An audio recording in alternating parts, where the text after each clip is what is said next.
Bonjour, c'est Claude Grunitzky et je vous présente Limitless. Limitless est un podcast produit par True Africa qui pose les questions qui comptent pour l'Afrique. Nous cherchons des solutions africaines aux problèmes africains.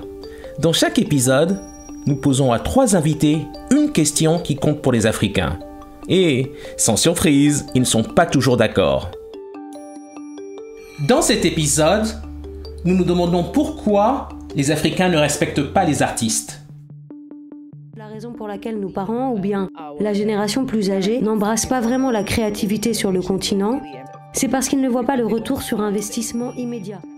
C'est le fait d'être exposé dans un lieu, le fait que la famille puisse voir que d'autres personnes apprécient le travail de l'artiste, renforcera la crédibilité de l'artiste. Alors je pense qu'il est nécessaire que les Africains deviennent les plus grands promoteurs de l'Afrique. Je pense que l'une des pires choses que l'on puisse dire à un parent africain est « Je ne veux pas être médecin, je ne veux pas être avocat, je ne veux pas être comptable, je veux être un artiste ». Les artistes n'ont jamais obtenu le même statut que les autres professions en Afrique.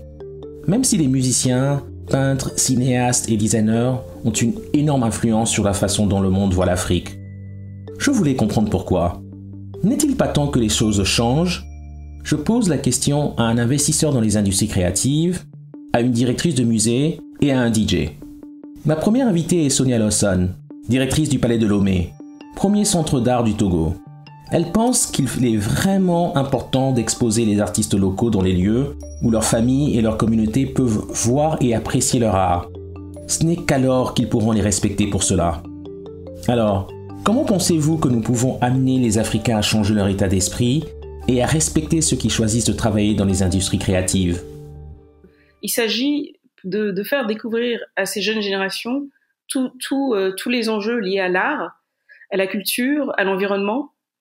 Et on a travaillé, en fait, le programme a été monté en collaboration avec le rectorat pour toucher des écoles, avec le rectorat et des enseignants, pour être le plus pertinent possible par rapport à ce nouveau public, à ce jeune public. Et donc parmi les activités que nous avons faites, c'est que nous faisons toujours donc des visites et des questions-réponses et un dialogue avec eux. Par exemple, pour vous donner un exemple, une de nos expositions porte sur le design avec le designer Kossi Agessi. Et beaucoup d'enfants et d'adolescents disaient, mais on ne savait pas que ça pouvait être un métier de dessiner des chaises, des tables. Ça, c'est vraiment un métier intéressant. Donc, il y a beaucoup de métiers qu'ils ont aussi découverts, au-delà du contenu artistique et culturel. Ils se projettent aussi dans certaines professions dont ils ne soupçonnaient même pas l'existence. Donc, c'est ça aussi qui est intéressant dans le type de dialogue que nous engageons avec eux.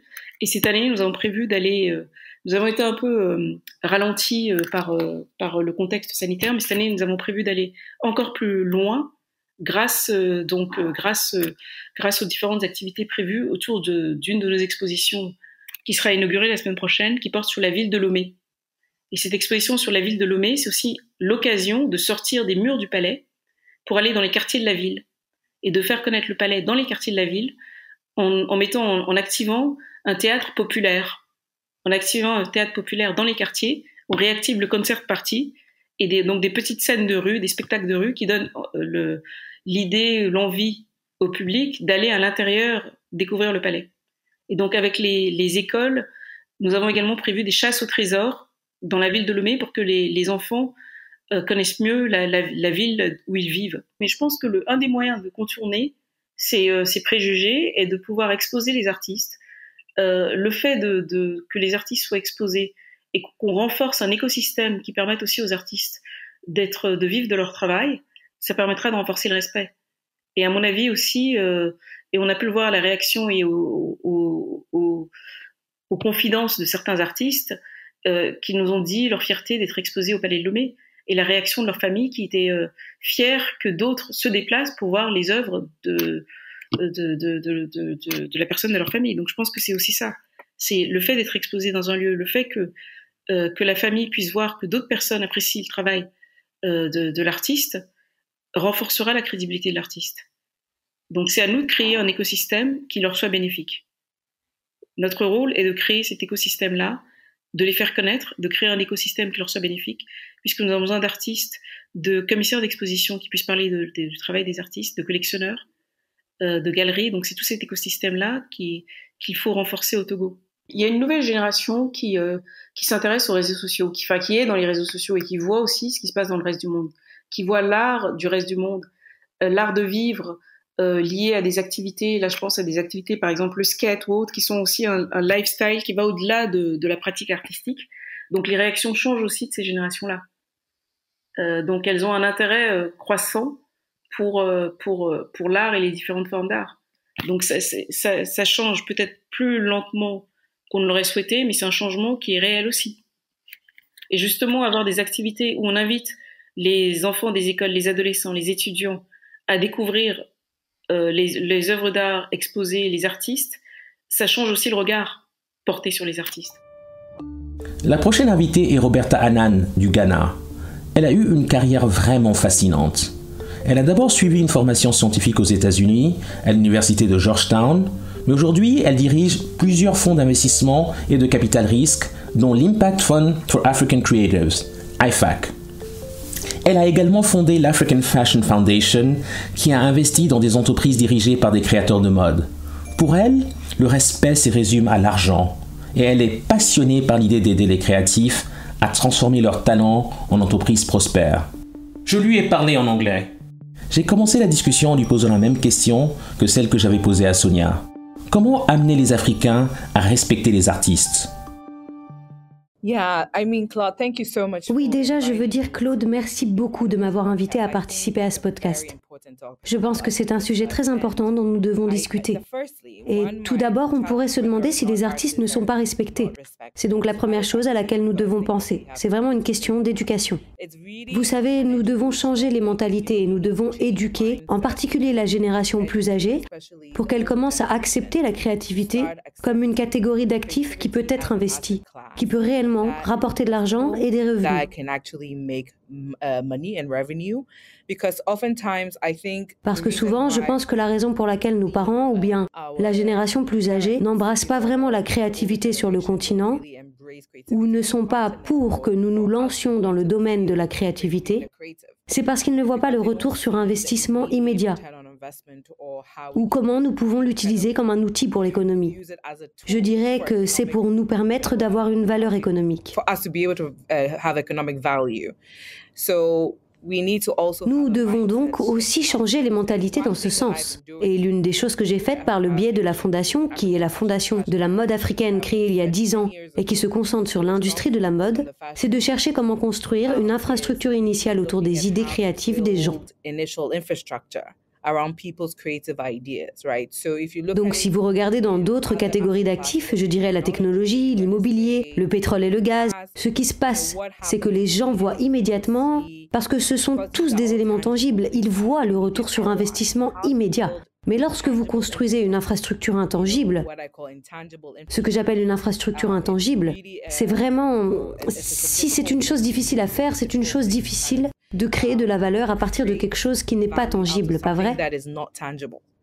Donc des choses comme la propriété intellectuelle. Et puis, les gens se demandent comment faire de l'argent avec la propriété intellectuelle seule. Donc c'est la chose que je fais à travers la fondation. Et même à travers ce nouveau fonds qui vient d'être lancé en octobre. Je lui ai demandé si elle pouvait nous parler de son fonds. Oui, le fonds d'impact pour les créatifs africains est essentiellement un véhicule qui cherche à apporter beaucoup de capitaux à l'économie créative du continent. Et nous nous intéressons à toute la gamme de la créativité, n'est-ce pas ? Donc 16 sous-secteurs allant de la musique au cinéma, à la mode, à l'art culinaire, à la littérature, à l'édition, à l'architecture. Donc ce que nous cherchons à faire, c'est que tout d'abord, nous avons 3 étapes d'investissement. La première étape pour nous est l'étape d'incubation. Et ce que nous faisons, c'est que nous avons des programmes qui durent normalement de 9 à 12 mois et qui consistent à mettre des entreprises créatives en incubation dans des pépinières et à financer entre 10 000 et 50 000 euros par créatif pour l'aider à passer du stade de l'idée à celui de la construction de quelque chose, c'est-à-dire un prototype qui peut avoir aussi un élément de propriété intellectuelle. Donc à partir de l'étape d'incubation, Si cela arrive, nous nous penchons sur l'accélération des entreprises et l'accélération est normalement une période plus courte, mais avec plus de financement. Et c'est 50 000 à 250 000 euros par entreprise créative. Ensuite, à partir de ce stade, nous examinons l'investissement en capital risque et la taille du ticket de capital risque est de 250 000 à 2 millions d'euros.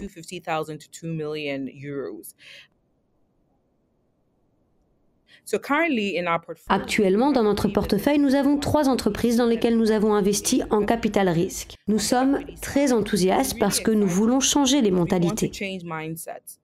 Encore une fois, pour que nous puissions éduquer les gens, nous devons éduquer par le faire. Donc c'est bien. Pour créer, pour avoir des licornes créatives, tout comme cela se passe sur le continent avec la technologie. Et une fois que nous y serons parvenus, nous pourrons attirer plus d'investissements dans le secteur.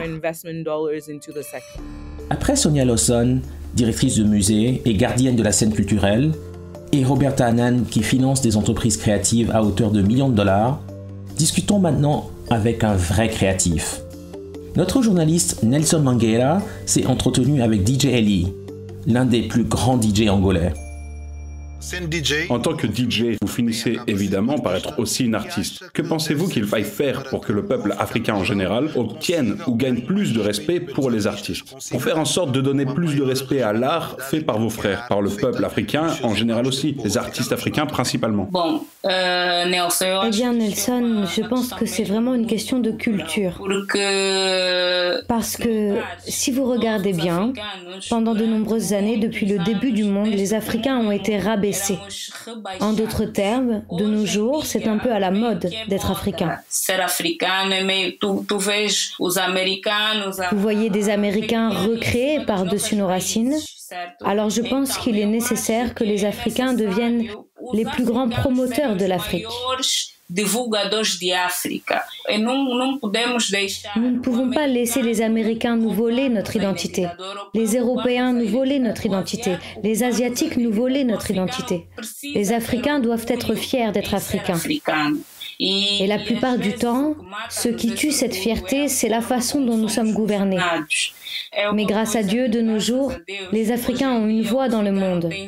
La musique africaine est entendue dans tous les coins du monde. La musique africaine gagne en valeur et en exposition chaque jour. Et il est nécessaire que ceux qui gouvernent l'Afrique puissent donner une voix à cela. Parce que parfois, nous sommes plus appréciés à l'extérieur de l'Afrique qu'à l'intérieur. Nous devons donc changer ce contexte, changer cette image et je pense que nos gouvernements peuvent avoir une grande influence. Ils sont un outil clé pour que cela change automatiquement. Bon point de vue, merci pour ce point de vue. Maintenant, pour terminer, une question qui ne veut pas se taire, quelle a été la réaction de vos parents lorsqu'ils ont appris votre choix de carrière? Ont-ils été réceptifs? Pensez-vous que leur réaction était différente parce que vous êtes une femme ou pas du tout? Aussi incroyable que ça puisse paraître, je ne peux pas dire que mes parents ont vraiment réagi, que ça soit pour ou contre.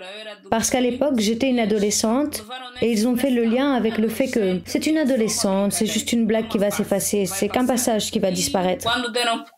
Et quand ils ont compris, je suis devenue professionnelle dans ce domaine. Aujourd'hui, ils sont parmi les personnes qui me soutiennent le plus. Ils ont beaucoup de respect et de fierté pour la professionnelle que je suis devenue. Donc grâce à Dieu, de ce côté-là, oui, j'avais disons que j'ai une sorte de soutien, ce n'était pas un soutien direct, mais indirect de mes parents, parce qu'ils auraient pu l'empêcher, mais ils ne l'ont pas fait. Donc d'une certaine manière, ils m'ont soutenu. Merci beaucoup pour votre participation et votre contribution au podcast Limitless. Nous vous souhaitons chance et succès dans votre activité aujourd'hui et toujours. Merci Nelson, merci à toute l'équipe. J'ai vraiment apprécié cette conversation entre ces 3 femmes très différentes qui parlent de leurs défis et surtout des opportunités auxquelles les artistes africains sont confrontés. Les artistes africains ont besoin de plus de visibilité. Ils ont également besoin d'un soutien financier. Cela prendra du temps. Mais n'oublions pas, la créativité africaine est notre plus grande ressource naturelle. Comme vous le savez, nous ne cherchons pas de réponse simple sur ce podcast. Nous pensons que le potentiel de l'Afrique est illimité et que la culture est la clé. Merci pour votre écoute. Ce podcast est rendu possible grâce à une subvention du département d'État américain et de la fondation Synfire. Vous pouvez écouter ce podcast sur toutes les bonnes plateformes et sur www.trueafrica.co/limitless.